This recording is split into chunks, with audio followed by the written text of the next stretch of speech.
목회자가 갑자기 사임하게 되는 이유. 중대형 목회자가 교회를 사임하게 되는 이유는 크게 세 가지로 볼 수 있습니다. 첫째, 설교입니다. 설교가 너무 준비되지 않거나 설교 표절이 드러날 때입니다. 이런 경우는 그래도 바로 사임을 하라고 하지 않습니다. 내부에서 이런저런 불만이 표출되고요. 목회자가 어느 정도 노력을 하기도 합니다. 너무 심하면 1년 정도 안식년을 주어 더 공부하도록 해주기도 합니다. 둘째, 성 스캔들입니다.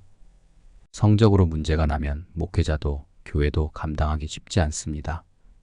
그런데 이런 스캔들은 피해자가 명확하게 자신이 피해를 입었다고 발언을 해주어야 하고요. 법정에서도 증인으로 나와야 합니다. 피해자가 갑자기 돌변하거나 자신의 말을 철회하면 목회자가 사임하지 않게 됩니다. 스캔들은 때로 밝히기 쉽지 않고 증거, 증인이 뚜렷하지 않으면 처벌도 쉽지 않습니다. 법정 소송으로 가도 상당한 기간이 소요되기도 합니다. 때로 피해자를 회유하기도 하기도 합니다. 셋째, 재정사고입니다. 재정사고는 어느 정도 증거를 확보하기 쉽기에 이런 경우 목회자가 쉽게 쉴드를 치거나 변명하기 쉽지 않습니다.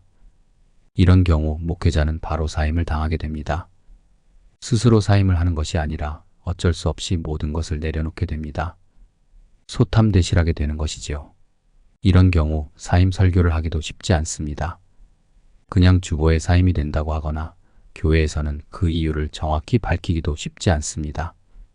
이런 재정 횡령을 교인들에게 자세히 알리는 것이 덕이 되지도 않고 알려지면 교회 성도들은 교회를 신뢰하지 못하기에 교회도 사실을 밝히기 쉽지 않습니다. 물론 설교 문제, 성 스캔들 문제도 목회자도 교회에도 다 덕이 되지 않습니다. 사실 목회자가 교회를 떠나게 되는 이유는 한두 가지가 아닙니다. 인격적으로 결함이 있어도 안 되고요. 비전이 없고 부흥을 못 시켜도 떠나야 하는 경우가 있습니다. 때로 한두 명과 관계적으로 틀어져도 목회자는 모든 것을 내려놓게 되기도 합니다. 물론 버티기에 들어가면 되는데요.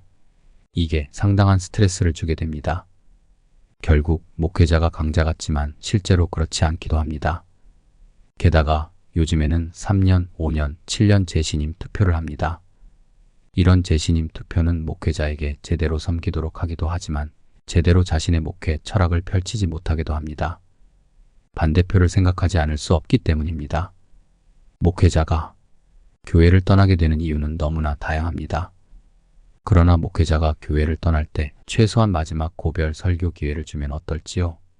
물론 왜 떠나게 되는지는 본인도 구체적으로 말할 필요는 없습니다. 교회도 계속 그 떠나는 목회자 앞길을 막아서도 안 됩니다. 무엇보다 이런 일이 발생하지 않도록 목회자는 설교 준비에 철저해야 하고요. 성적 스캔들이 나지 않도록 주의하고 주의해야 합니다. 재정적 횡령이 일어나지 않도록 당회 혹 운영위원회가 함께 섬겨 주어야 합니다. 지금 조국 교회는 참으로 어렵습니다. 2단, 3단 사이비가 확산하고 있고요. 신사도 무리들이 교회를 점령하고 있습니다. 특별히 신사도 무리들은 교회 안에서 재정을 공개하지 않습니다. 내부 교인들에게도 재정을 투명하게 알리지 않습니다.